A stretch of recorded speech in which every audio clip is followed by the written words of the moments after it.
வணக்கம். இப்போ ஒரு ஜாதகத்தில் பலன் பார்க்கறதுக்கு நட்சத்திரம், ராசி, லக்னம், கிரகங்களோட அமைப்பு, அதோட ஆதிபத்தியம், தசாபுக்தி, இப்படி நிறைய விஷயங்கள் இருக்குது. ஒன்றோட ஒன்று பர்மிட்டேஷன் காம்பினேஷனுங்கிற மாதிரி ஒன்று ஒன்று கணக்கு பார்த்து தான் பலன்களை சொல்லணும். அப்படி இருக்கும்போது ஒரு நட்சத்திரம் மாத்திரம் ஒரு தனிப்பட்ட பலனை தருமா அப்படின்னா கண்டிப்பாக கிடையாது.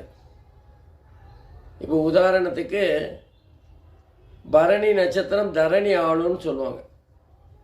அப்படி பார்த்தா பிச்சைக்காரங்களுக்கு எத்தனையோ பேருக்கு பரணி நட்சத்திரம் இருக்குது.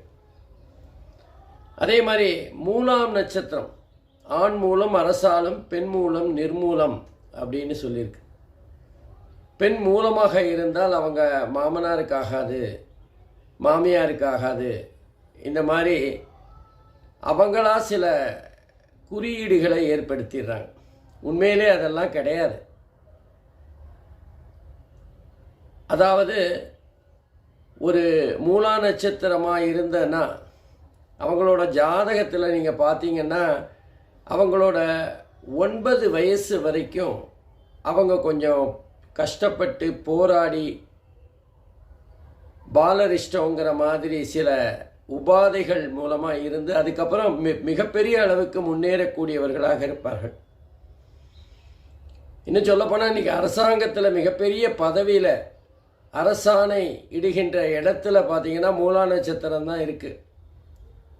அப்போ ஆண் மூலம் அரசாலும் பெண் மூலம் நிர்மூலம்ங்கிறதெல்லாம் சும்மா நம்ம ஒரு ரிதமாக இருக்குது அல்லது கேட்குறதுக்கு இனிமையாக இருக்குதுன்னு சொல்லக்கூடிய ஒரு விஷயந்தான்.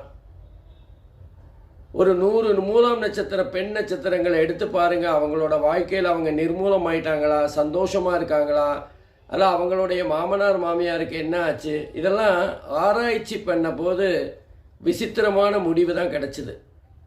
ஆண் மூலமும் அரசாலாது, பெண் மூலமும் நிர்மூலம் பண்ணாது.